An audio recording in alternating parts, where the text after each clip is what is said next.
Texas City, 1947, by James Lee Burke. James Lee Burke, born in 1936, was born in Houston but grew up on the Texas-Louisiana coast, where so much of his fiction is based. After attending the University of Louisiana at Lafayette, he received his BA and MA from the University of Missouri at Columbia.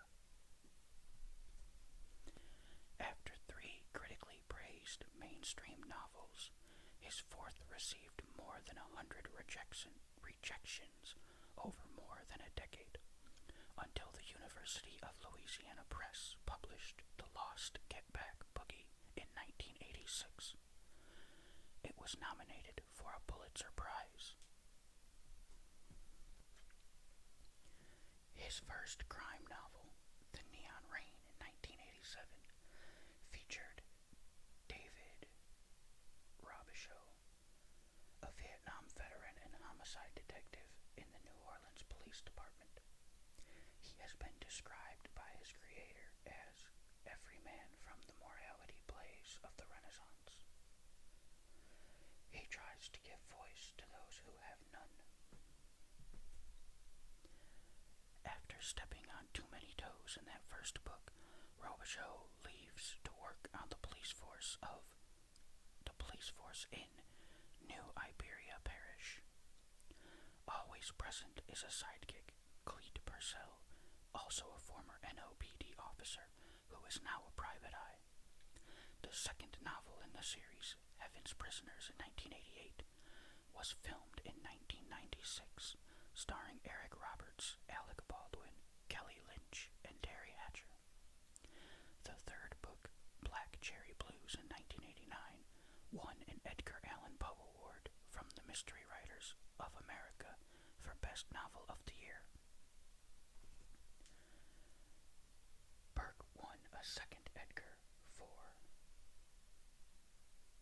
Cimarron Rose in 1997, which introduced Billy Bob Holland, a Texas Ranger turned lawyer in Missoula, Montana. MWA named Burke a Grand Master for Lifetime Achievement in 2009. Texas City 1947, often described as Burke's finest short work of fiction, is a dark coming-of-age story that was first published in the Southern Review in 1991. Its first book appearance was in New Stories from the South, The Year's Best in 1992. It was later collected in the author's Jesus Out to Sea in 2007. Okay, this is Texas City, 1947, by James Lee Burke. Right after World War II, everybody in southern Louisiana thought he was going to get rich in the oil business.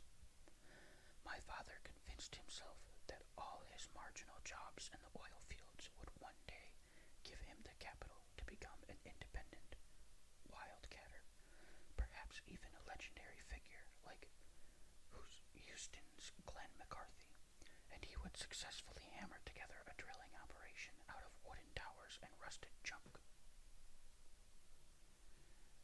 Punch through the top of a geological dome and blow salt water, sand, chains, pipe casing, and oil into the next parish. So he worked on as a roughneck on drilling rigs and as a jug hustler with a seismograph outfit, then began contracting to build board roads in the marsh for the Texaco Company. By mid-1946, he was actually leasing land in the Atchafalaya Basin and over in East Texas. But that was also the year that I developed rheumatic fever, and he drove my mother off and brought Maddie home to live with us.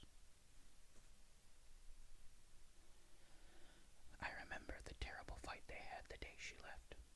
My mother had come home angry from her waitress job in a beer garden on that burning July afternoon, and without changing out of her pink dress with the white piping on the collar and pockets, She had begun butchering chickens on the stump in the backyard and shucking off their feathers in a big iron cauldron of scalding water.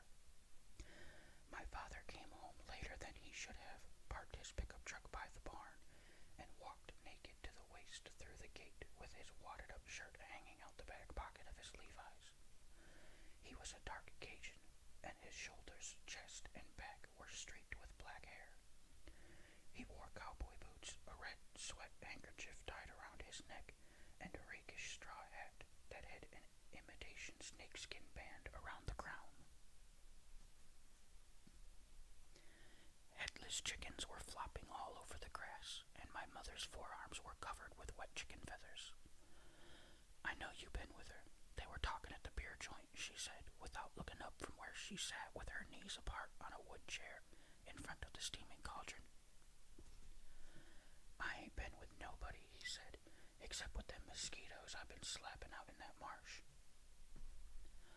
"You said you'd leave her alone." "You children go inside," my father said. "That gonna make your conscience right 'cause you send them kids off you. She gonna cut your throat one day. She been in the crazy house in Manville. You gonna see Verice." "I ain't seen her." "You son of a bitch, I smell her on you," my mother said, and she swung a headless chicken by its feet and whipped a diagonal line of blood across my father's chest and Levi's. "You ain't gonna act like that in front of my children, he said, and started toward her. Then he stopped. "Y'all get inside. You ain't got no business listen to this. This is between me and her." My two older brothers, Weldon and Lyle, were used to our parents' quarrels, and they went inside sullenly and let the back screen slam behind them. But my little sister, Drew, whom my mother nicknamed Little Britches, stood mute and fearful and alone under the pecan tree, her cat pressed flat against her chest. "Come on, Drew. Come see inside. We're gonna play with the Monopoly game," I said, and tried to pull her by the arm. But her body was rigid, her bare feet immobile in the dust. Then I saw my father's large, square hand go up in the air, saw it come down hard against the side of my mother's face, heard the sound of her weeping as I tried to step into Drew's line of vision and hold her and her cat against my body, hold the three of us tightly together outside the unrelieved sound of my mother's weeping. 3 hours later, her car went through the railing on the bridge over the Atchafalaya River. I dreamed that night that an enormous brown bubble rose from the submerged wreck, and when it burst on the surface, her drowned breath stuck against my face as wet and rank as gas released from a grave.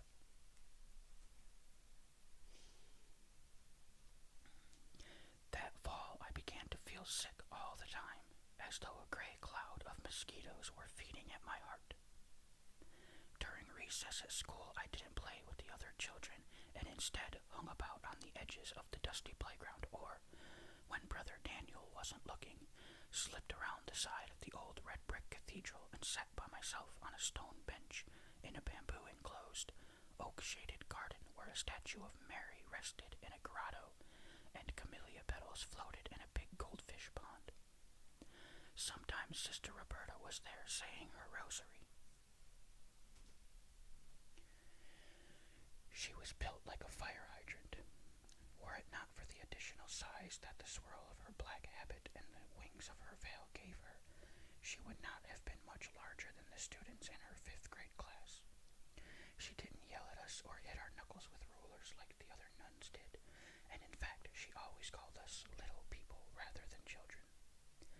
But sometimes her round face would flare with anger below her white, starched wimple, at issues which to us, in our small, parochial world, seemed of little importance.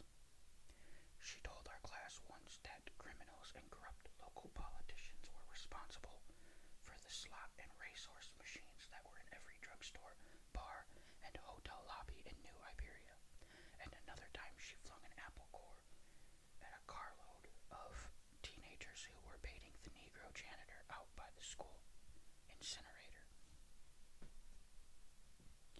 She heard my feet on the dead oak leaves when I walked through the opening She was seated on the stone bench, her back absolutely erect. The scarlet beads of her rosary stretched across the back of her pale hand like drops of blood. She stopped her prayer and turned her head toward me. Fine white hair grew on her upper lip. "Do you feel sick again, Billy Bob?" she asked. "Yes, sister." "Come here." "What?" I said, "Come here." Her hand reached out and held my forehead. Then she wiped the moisture off her palm with her fingers. "Have you been playing or running?" "No, sister." "Has your father taken you to a doctor?" I didn't answer. "Look at me and answer my question," she said. He doesn't have money right now. He says it's because I had the flu. He boiled some honey and onions for me to eat. It made me feel better. It's true, sister. I need to talk to your father." She saw me swallow. "Would he mind my calling him?" she asked. "He's not home now. He works all the time."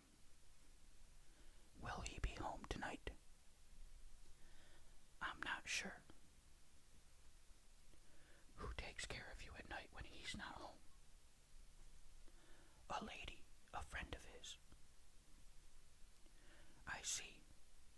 Come back to the classroom with me. It's too windy out here for you," she said. "Sister, you don't need to call, do you? I feel okay now. My father's got a lot on his mind now. He works real hard." "What's wrong in your house, Billy Bob?" "Nothing. I promise, sister." I tried to smile. I could taste bile in my throat. "Don't lie." "I'm not. I promise I'm not." "Yes, I can see that clearly. Come with me." The rest of the recess period, she and I sharpened crayons in the empty room with tiny pencil sharpeners, stringing long curly cues of colored wax into the wastebasket. She was as silent and as seemingly self-absorbed as a statue. Just before the bell rang, she walked down to the convent and came back with a tube of toothpaste. "Your breath is bad. Go down to the lavatory and wash your mouth out with this," she said.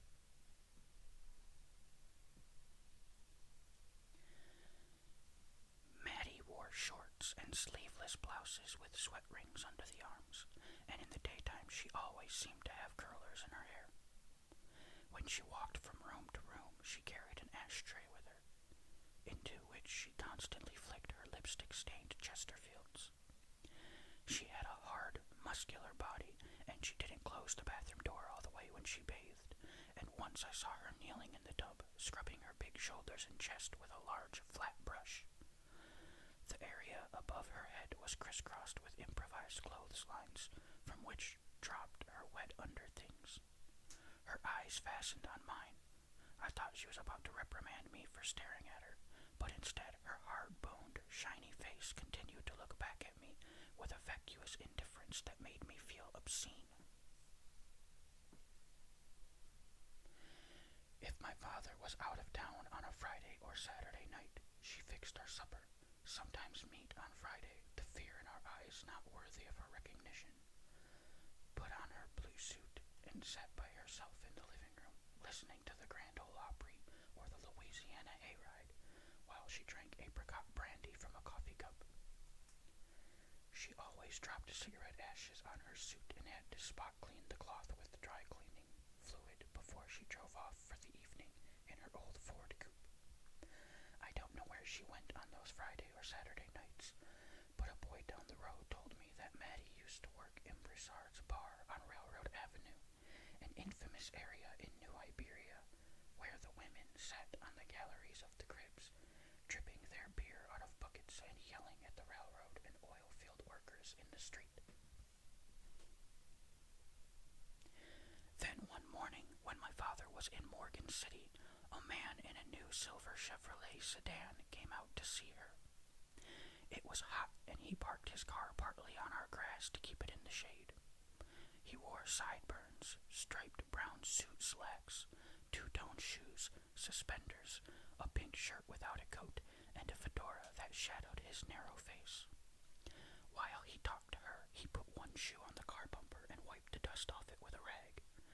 Then their voices grew louder, and he said, "You like the life. Admit it, you. He ain't giving you no wedding ring, has he? You don't buy the cow, no, when you can milk through the fence." "I am currently involved with a gentleman. I do not know what you are talking about. I am not interested in anything you are talking about," she said. He threw the rag back inside the car and opened the car door. "It's always trick, trade, or travel, darling," he said. "Same rules here as down on railroad. He done made you a nigger woman for them children, Maddie." "Are you calling me a nigger?" she said quietly. "No, I'm calling you crazy, just like everybody say you are. No, I take that back, me. I ain't calling you nothing. I ain't got to, 'cause you gonna be back. You in the life, Maddie. You be phoning me to come out here, bring you to the crib, rub your back, put some of that warm stuff in your arm again. Ain't nobody else do that for you, huh?"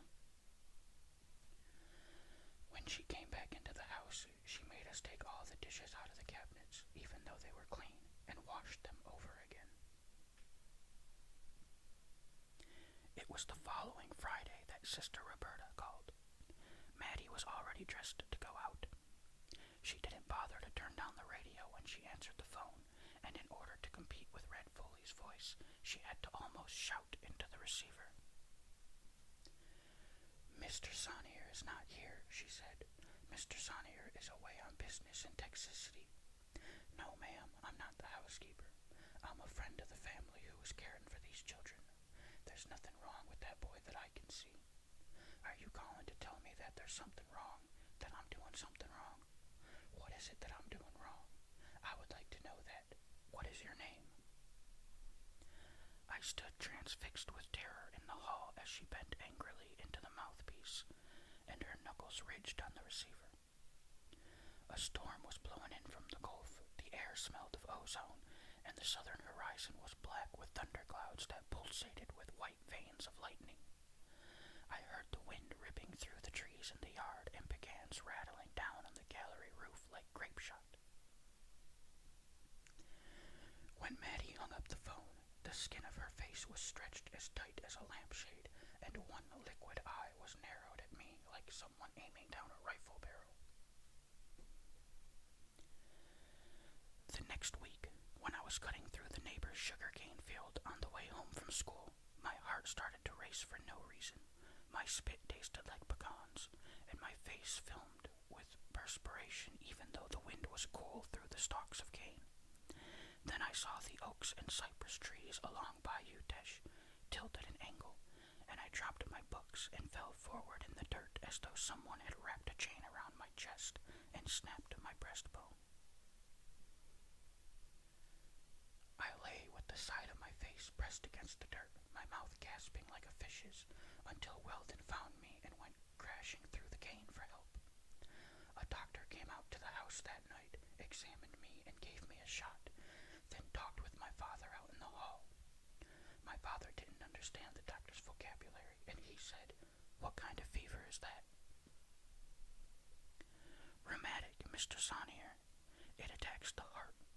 I could be wrong, but I think that's what your boy's got. I'll be back tomorrow." "How much this gonna cost?" "It's $3 for the visit, but you can pay me when you're able." "We never had nothing like this in our family. You sure about this?" "No, I'm not. That's why I'll be back. Good night to you, sir." I knew he didn't like my father, but he came to see me one afternoon a week for a month, brought me bottles of medicine, and always looked into my face with genuine concern after he listened to my heart. Then one night he and my father argued and he didn't come back. "What could he do, huh?" my father said. "You still sick, ain't you?" A doctor don't make money off well people. I think maybe you got malaria, son. There ain't nothing for that either. It just goes away. You gonna see you. You stay in bed, you eat kush kush Maddie and me make for you. You drink that Hadacol vitamin tonic. You wear this dime I'm tying on you. You gonna get well and go back to school. He hung a perforated dime on a piece of red twine around my neck. His face was lean and unshaved, his eyes as intense as a butane flame when he looked into mine. You blame me for your mama? He asked. No, sir, I lied. I didn't mean to hit her, but she made me look bad in front of y'all. A woman can't be doing that to a man in front of his kids. Make Maddie go away, Daddy. Don't be saying that. She hit Weldon with the belt. She made Drew kneel in the bathroom corner because she didn't flush the toilet. She's just trying to be a mother, that's all. Don't talk no more. Go to sleep. I gotta drive back to Texas City tonight. You gonna be alright? He closed my door and the inside of my room was absolutely black. Through the wall I heard him and Maddie talking, then the weight of their bodies creaking rhythmically on the bed springs. When Sister Roberta knew that I would not be back to school that semester, she began bringing my lessons to the house. She came 3 afternoons a week and had to walk 2 miles each way between the convent and our house. Each time I successfully completed a lesson, she rewarded me with a holy card. Each holy card had a prayer on one side and a beautiful picture on the other, usually of angels and saints glowing with light or ethereal paintings of Mary with the infant Jesus. On the day after my father had tied the dime around my neck, Sister Roberta had to walk past our neighbor's field right after he had cut his cane and burned off the stubble, and a wet wind had streaked her black habit with ashes.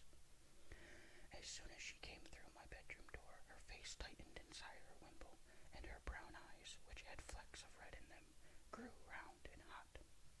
She dropped her book bag on the foot of my bed and leaned within 6 inches of my face, as though she were looking down at a horrid presence in the bottom of a well. The hair on her upper lip looked like pieces of silver thread. Who put that around your neck? She asked. My father says it keeps the grease away. My suffering God, she said, and went back out the door in a swirl of cloth. Then I heard her speak to Maddie. That's right, madam. Scissors, so I can remove that cord from his neck before he strangles to death in his sleep. Thank you kindly. She came back into my bedroom, pulled the twine out from my throat with one finger, and snipped it in 2. Do you believe in this nonsense, Billy Bob? She asked. No, sister. That's good. You're a good Catholic boy, and you mustn't believe in superstition. Do you love the church? I think so. That doesn't sound entirely convincing. Do you love your father? I don't know. I see. Do you love your sister and your brothers? Yes, most of the time I do. That's good, because if you love somebody, or if you love the church like I do, then you don't ever have to be afraid. People are only superstitious when they're afraid. That's an important lesson for little people to learn. Now, let's take a look at our math test for this week. Over her shoulder, I saw Maddie looking at us from the living room, her hair in foam rubber curlers, her face contorted as though a piece of barbed wire were twisting behind her eyes. That winter, my father started working regular hours, what he called an indoor job, at the Monsanto Chemical Company in Texas City, and we saw him only on weekends. Maddie cooked only the evening meal and made us responsible for the care of the house and the other 2 meals. Weldon started to get into trouble at school. His 8th grade teacher, a laywoman, called and said he had thumbtacked a girl's dress to the desk during class clothes tear it off her body when the bell rang, and he would either pay for the dress or be suspended. Maddie hung up the phone on her, and 2 days later the girl's father, a sheriff's deputy, came out to the house and made Maddie give him $4 on the gallery. She came back inside, slamming the door, her face burning, grabbed Weldon by the collar of his t-shirt, and walked him into the backyard, where she made him stand for 2 hours on an upended apple crate until he wet his pants.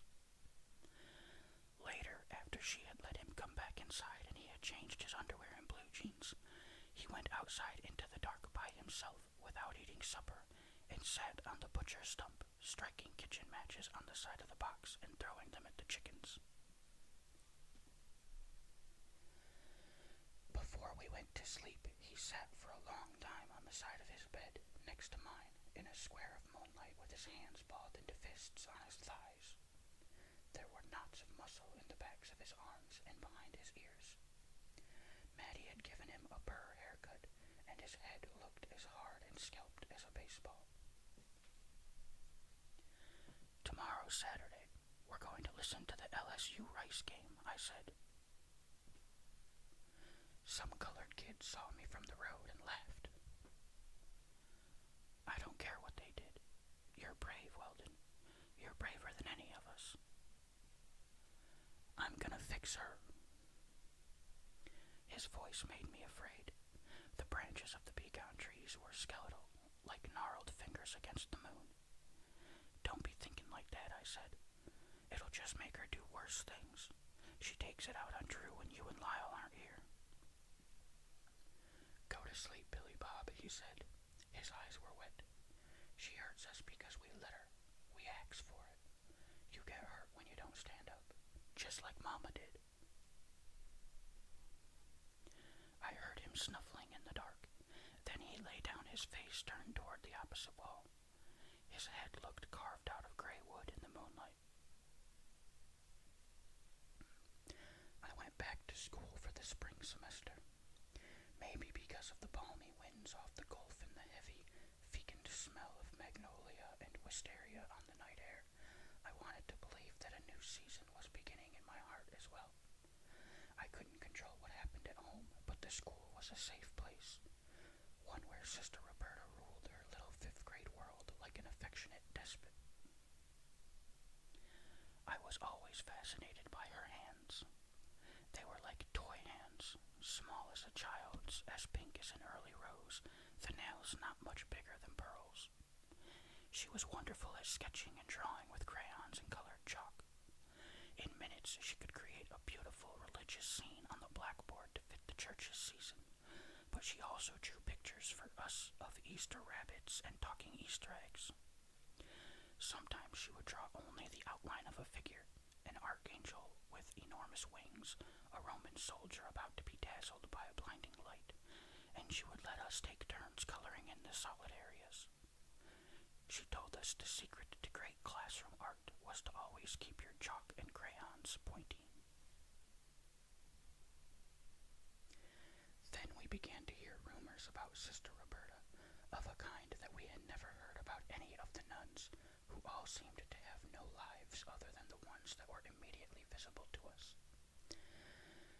She had been heard weeping in the confessional. She had left the convent for 3 days without permission. 2 detectives from Baton Rouge had questioned her in the Mother Superior's office. She missed a week of school, and a lay teacher took her place. She returned for 2 weeks, then was gone again. When she came back the second time, she was soft-spoken and removed, and sometimes she didn't even bother to answer simple questions that we asked her. She would gaze out the window for long periods, as though her attention were fixed on a distant object. Then a noise, a creaking desk and a razor flung from the cloakroom, would disturb her, and her eyes would return to the room, absolutely empty of thought or meaning. I stayed after school on a Friday to help her wash the blackboards and pound erasers. You don't need to, Billy Bob. The janitor will take care of it, she said, staring idly out the window. All the kids like you, sister, I said. What? She said. plays with us at recess. You don't ever get mad at us either. Not for real, anyway. It's nice of you to say that, but the other sisters are good to you, too. Not like you are. You shouldn't talk to me like that, Billy Bob. She had lost weight, and there was a solitary crease, like a line drawn by a thumbnail, in each of her cheeks. It's wrong for you to be sad, I said. You must run along home now. Don't say anything more. I wish you were my mother, I thought I heard myself say inside my head. What did you say? She asked. Nothing. Tell me what you said. I don't think I said anything. I really don't think I did.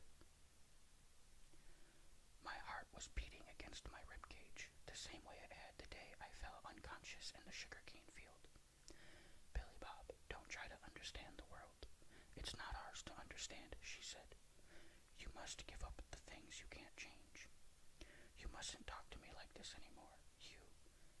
But I was already racing from the room, my soul painted with an unrelieved shame that knew no words. The next week I found out the source of Sister Roberta's grief.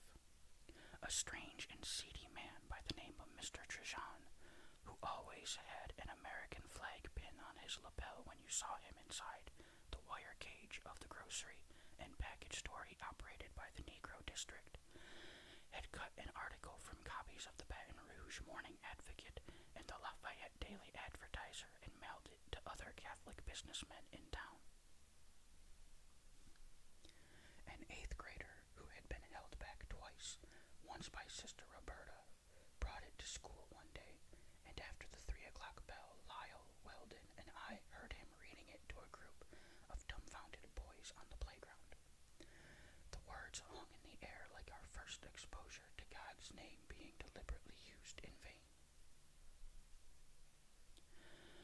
Her brother had killed a child, and Sister Roberta had helped him hide it in a fishing camp in West Baton Rouge Parish. Give me that, Weldon said, and tore the news article out of the boy's hand. He stared hard at it, then wadded it up and threw it on the ground. Get the fuck out of here. You go around talking about this again and I'll kick your ass. That's right, you dumb fuck, Lyle said, putting his new baseball cap in his back pocket and setting his book satchel down by his foot. That's right, buttface, I added, incredulous at the boldness of my own words. Yeah, the boy said, but the resolve in his voice was already breaking. Yeah, Weldon said, and shoved him off balance. Then he picked up a rock and chased the boy and 3 of his friends toward the street. Lyle and I followed, picking up dirt clods in our hands. When the boy was almost to his father's waiting pickup truck, he turned and shot us the finger. Weldon nailed him right above the eye with the rock.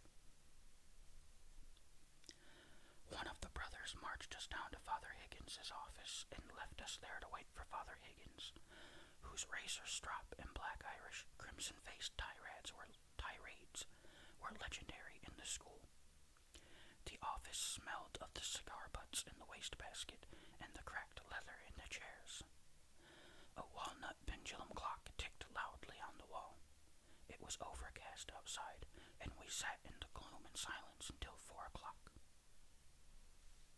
I ain't waiting anymore. Y'all coming, Weldon said, and put one leg out the open window. You'll get expelled, I said.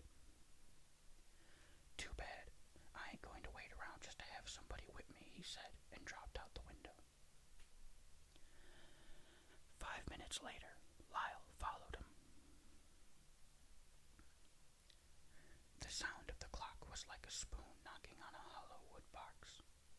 When Father Higgins finally entered the room, he was wearing his horn-rimmed glasses and thumbing through a sheaf of papers attached to a clipboard. The hairline on the back of his neck was shaved neatly with a razor. At first he seemed distracted by my presence. Then he flipped the sheets of paper to a particular page, almost as an afterthought, and studied it. He put an unlit cigar stub in his mouth,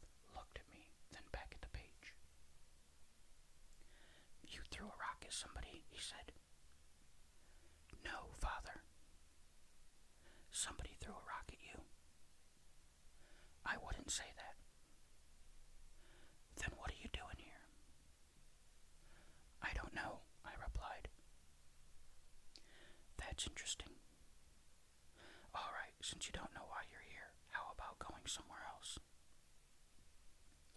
I'll take him, Father, I heard Sister Roberta say in the doorway. She put her hand on my arm, walked me down the darkly polished corridor to the breezeway outside, then sat me down on the stone bench inside the bamboo-enclosed garden, where she often said her rosary. She sat next to me, her small white hands curved on the edges of the bench, and looked down at the goldfish pond while she talked. A crushed paper cup floated among the hyacinth leaves. You meant well, Billy Bob, but I don't want you to defend me anymore. It's not the job of little people to defend adults. Sister, the newspaper said. It said what? You were in trouble with the police. Can they put you in jail? She put her hand on top of mine. Her fingernails looked like tiny pink seashells. They're not really interested in me, Billy Bob. My brother is an alcoholic, and he killed a little boy with his car, then he ran away. But they probably won't send my brother to prison because the child was a Negro. Her hand was hot and damp on top of mine. Her voice clicked wetly in her throat. He'll be spared, not because he's a sick man, but because it was a colored child he killed. When I looked at her again, her long eyelashes were bright with tears. She stood up with her face turned away from me. The sun had broken through the gray seal of clouds, and the live oak tree overhead was filled with the clattering of mockingbirds and blue jays. I felt her tiny fingernails rake gently through my hair as though she were combing a cat. Oh, you poor child, you have lice eggs in your hair, she said. Then she pressed my head against her breast, and I felt the tears strike hotly on the back of my neck. 3 days later, Sister saw the cigarette burn on Drew's leg in the lunchroom and reported it to the social welfare agency in town.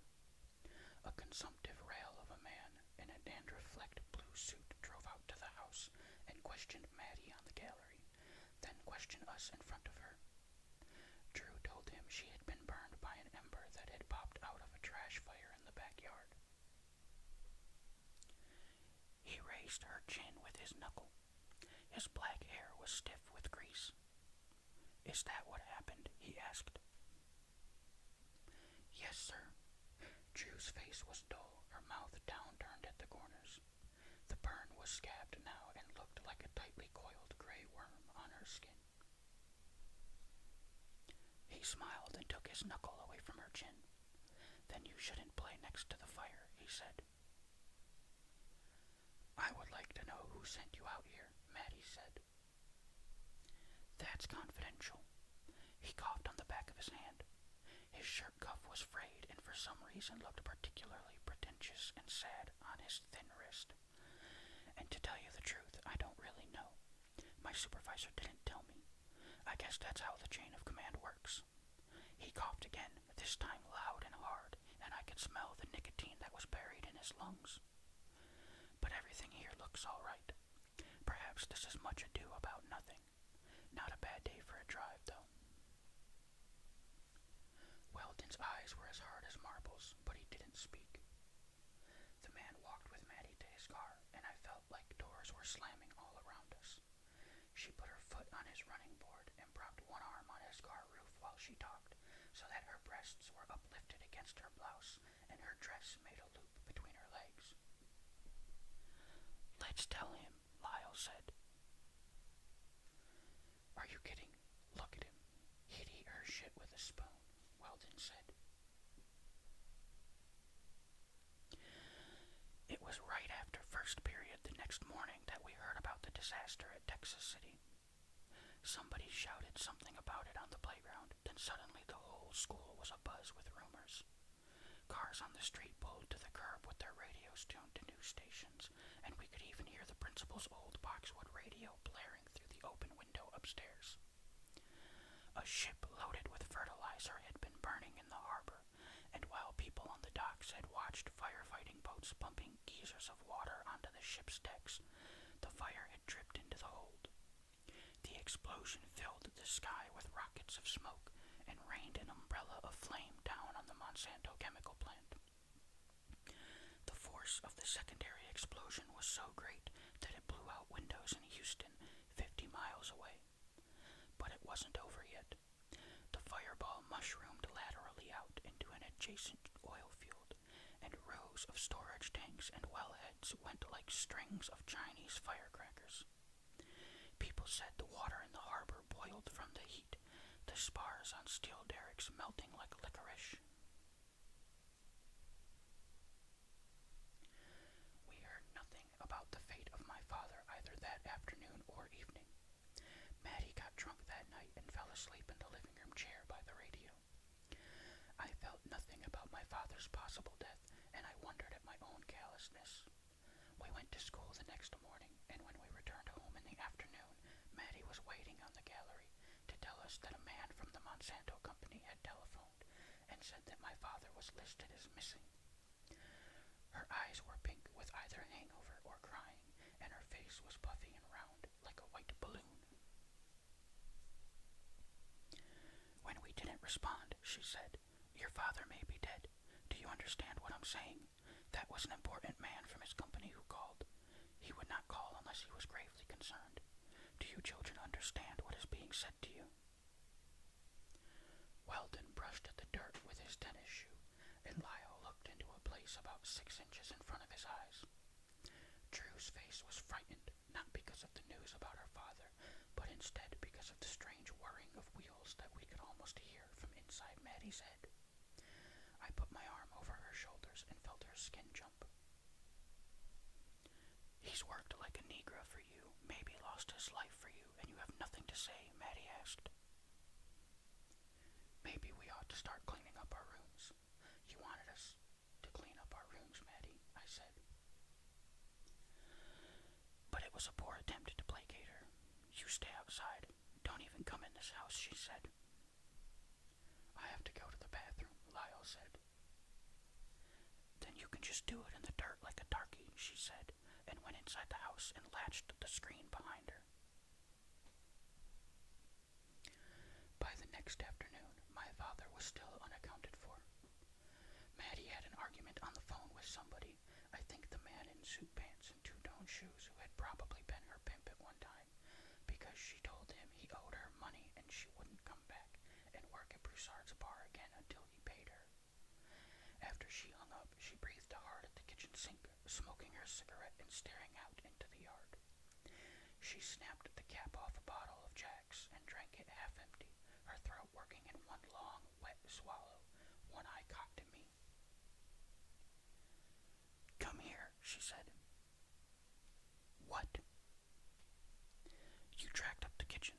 You didn't flush the toilet after you used it either." "I did." "You did what?"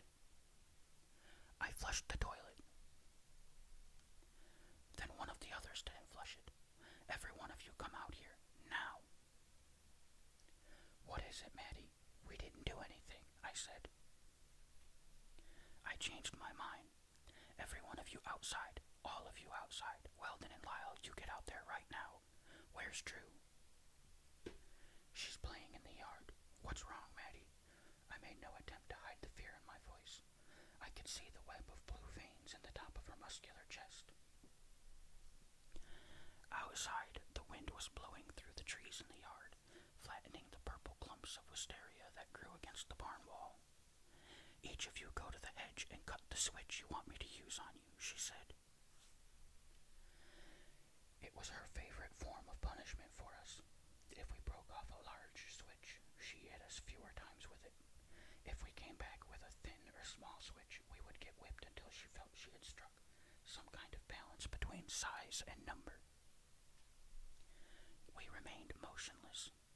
Drew had been playing with her cat. She had tied a piece of twine around the cat's neck, and she held the twine in her hand like a leash. Her knees and white socks were dusty from play. I told you not to tie that around the kitten's neck again, Maddie said. It doesn't hurt anything. It's not your cat anyway, Weldon said. Don't sass me, she said. You will not sass me. None of you will sass me. I ain't cutting no switch, Weldon said. You're crazy. My mama said so. You ought to be in the crazy house. She looked hard into Weldon's eyes. Then there was a moment of recognition in her colorless face, a flicker of fear, as though she had seen a growing meanness of spirit in Weldon that would soon become a challenge to her own. She wet her lips. We shall see who does what around here, she said. She broke off a big switch from the myrtle hedge and raked it free of flowers and leaves, except for one green sprig on the tip. I saw the look in Drew's face, saw her drop the piece of twine from her palm as she stared up into Maddie's shadow. Maddie jerked her by the wrist and whipped her a half-dozen times across her bare legs. Drew twisted impotently in Maddie's balled hand, her feet dancing with each blow. The switch raised welts on her skin as thick and red as centipedes. Then suddenly Weldon ran with all his weight into Maddie's back, stiff-arming her between the shoulder blades, and sent her dripping sideways over a bucket of chicken slops. She righted herself and stared at him open-mouthed, the switch limp in her hand. Then her eyes grew hot and bright, and I could see the bone flecks along her jaws. Weldon burst out the back gate and ran down the dirt road between the sugarcane fields, the soles of his dirty tennis shoes powdering dust in the air. She waited for him a long time, watching through the screen as the mauve-colored dusk gathered in the trees, and the sun's afterglow lit the clouds on the western horizon. Then she took a bottle of apricot brandy into the bathroom and sat in the tub for almost an hour, turning the hot water tap on and off until the tank was empty. When we needed to go to the bathroom, she told us to take our problem outside. Finally, she emerged in the hall, wearing only her panties and bra, her hair wrapped in a towel, the dark outline of her sex plainly visible to us. I'm going to dress now and go into town with a gentleman friend, she said. Tomorrow we're going to start a new regime around here.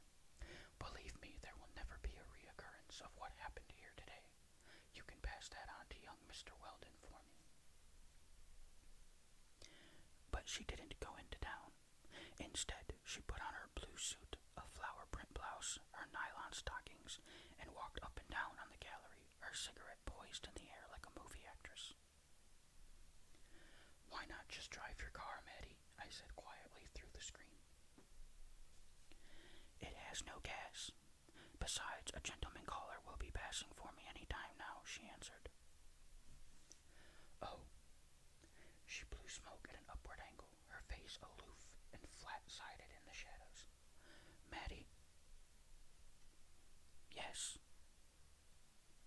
Weldon's out back. Can he come in the house? Little mice always return where the cheese is, she said. I hated her. I wanted something terrible to happen to her. I could feel my fingernails knifing into my palms. She turned around, her palm supporting one elbow, her cigarette an inch from her mouth, her hair wreathed in smoke. Do you have a reason for staring through the screen at me? She asked. No, I said. When you're bigger, you'll get to do what's on your mind. In the meantime, don't let your thoughts show on your face. You're a lewd little boy. Her suggestion repelled me and made water well up in my eyes.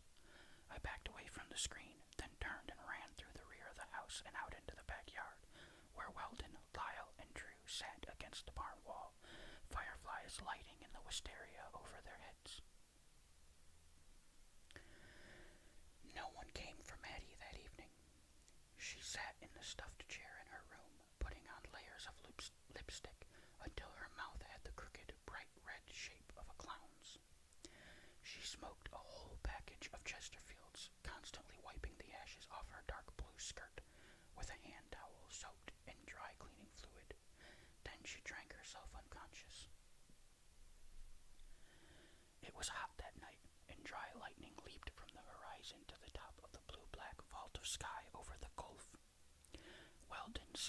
the side of his bed in the dark, his shoulders hunched, his fists between his white thighs. His burr haircut looked like duck down on his head in the flicker of lightning through the window. When I was almost asleep, he shook both me and Lyle awake and said, "We got to get rid of her. You know we got to do it." I put my pillow over my head and rolled away from him, as though I could drop away into sleep and rise in the morning, into a sun-spangled and different world. But in the false dawn, I woke to both Lyle's and Weldon's faces close to mine. Weldon's eyes were hollow, his breath rank with funk. The mist was heavy and wet in the pecan trees outside the window. "She's not gonna hurt Drew again. Are you gonna help or not?" Weldon said. I followed them into the hallway, my heart sinking at the realization of what I was willing to participate in, my body as numb as if I had been stunned with Novocaine. Maddie was sleeping in the stuffed chair, her hose rolled down over her knees, and overturned jelly glass on the rug next to the can of spot cleaner. Weldon walked quietly across the rug, unscrewed the cap on the can, laid the can on its side in front of Maddie's feet, then backed away from her. The cleaning fluid spread in a dark circle around her chair, the odor as bright and sharp as a slap across the face. Weldon slid open a box of kitchen matches, and we each took one, raked it across the striker, and, with the sense that our lives at that moment had changed forever, threw them at Maddie's feet. But the burning matches fell outside the wet area. The blood veins in my hand dilated with fear, my ears hummed with a sound like the roar of the ocean in a seashell, and I jerked the box from Weldon's hand, clutched a half-dozen matches in my fist, dragged them across the striker, and flung them right on Maddie's feet. The chair was enveloped in a cone of flame, and she burst out of it with her arms extended as though she were pushing blindly through a curtain, her mouth and eyes wide with terror. We could smell her hair burning as she raced past us and crashed through the screen door, out onto the gallery and into the yard. She beat at her flaming clothes and raked at her hair as though it were swarming with yellow jackets. I stood transfixed in mortal dread at what I had done. A Negro man walking to work came out of the mist on the road and knocked her to the ground, slapping the fire out of her dress, pinning her under his spread knees as though he were assaulting her. Smoke rose from her scorched clothes and hair as in a depiction of a damned figure on one of my holy cards. The Negro rose to his feet and walked toward the gallery, a solitary line of blood running down his cheek where Maddie had scratched him. "Your mama ain't hurt bad. Get some butter or some bacon grease. She gonna be all right, you gonna see. You children don't be worried, no," he said. His gums were purple with snuff when he smiled. The volunteer firemen bounced across the cattle guard in an old fire truck whose obsolete hand crank starter still dangled from under the radiator. They coated Maddie's room with foam from a fire extinguisher and packed Maddie off in an ambulance to the charity hospital in Lafayette. 2 sheriff's deputies arrived, and before he left, one of the volunteers took them aside in the yard and talked with them, looking over his shoulder at us children, then walked over to us and said, "The fire chief gonna come out here and check it out. Y'all stay out of that bedroom." His face was narrow and dark with shadow under the brim of his big rubber fireman's hat. I felt a fist squeeze my heart. But suddenly Sister Roberta was in the midst of everything. Someone had carried word to the school about the fire, and she'd had one of the brothers drive her out to the house. She talked with the deputies, helped us fix cereal at the kitchen table, and made telephone calls to find a place for us to stay besides the welfare shelter. Then she looked in Maddie's bedroom door and studied the interior for what seemed a long time. When she came back in the kitchen, her eyes peeled the skin off our faces. I looked straight down into my cereal bowl. She placed her small hand on my shoulder. I could feel her fingers tapping on the bone as though she were processing her own thoughts. afternoon, she said, "Well, what should we do here today? I think we should clean up first. Where's the broom?" Without waiting for an answer, she pulled the broom out of the closet and went to work in Maddie's room, sweeping the spilled and unstruck matches, as well as the burned ones in a pile by a side door that gave onto the yard. The soot and blackened threads from the rug swirled up in a cloud around her veils and wings and smudged her starched wimple. One of the deputies put his hand on the broomstick. "There ain't been an investigation yet. You can't do that till the fire chief come out and see, sister," he said. "You always talked like a fool, Gaspard," she said. "Now that you have a uniform, you talk like a bigger one. This house smells like an incinerator. Now get out of the way." With one sweep of the broom, she raked all the matches out into the yard. We were placed in foster homes, and over the years I lost contact with Sister Roberta. But later I went to work in the oil fields, and I think perhaps I talked with my father in a nightclub outside of Morgan City. An enormous live oak tree grew through the floor and roof, and he was leaning against the bar that had been built in a circle around the tree. His face was puckered with white scar tissue, his ears burned into stubs, his right hand atrophied and frozen against his chest like a broken bird's foot. But beyond the layers of mutilated skin, I could see my father's face, like the image in a photographic negative, held up against the light. "Is your name Sonier?" I asked. He looked at me curiously. "Maybe. You want to buy me a drink?" he said. "Yeah, I can do that," I said. He ordered a shot of beam with a frosted schooner of Jacks on the side. "Are you Varese Sonier from New Iberia?" I asked. He grinned stiffly when he took the schooner of beer away from his mouth. "Why you want to know?" he said. "I think I'm your son. I'm Billy Bob."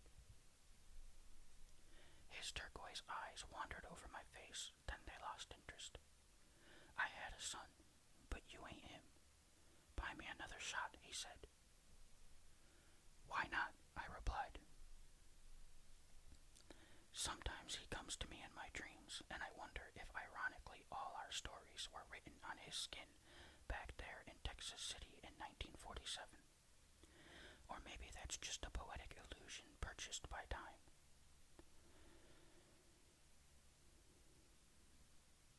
But even in the middle of an Indian summer's day, when the sugarcane is beaten with purple and gold light in the fields, and the sun is both warm and cool on your skin at the same time, when I know that the earth is a fine place after all, I have to mourn just a moment for those people of years ago who lived lives they did not choose, who carried burdens that were not their own, whose invisible scars were as private as the scarlet beads of Sister Roberta's rosary wrapped across the back of her small hand, as bright as drops of blood ringed round the souls of little people. Alright, that is the end of Texas City, 1947.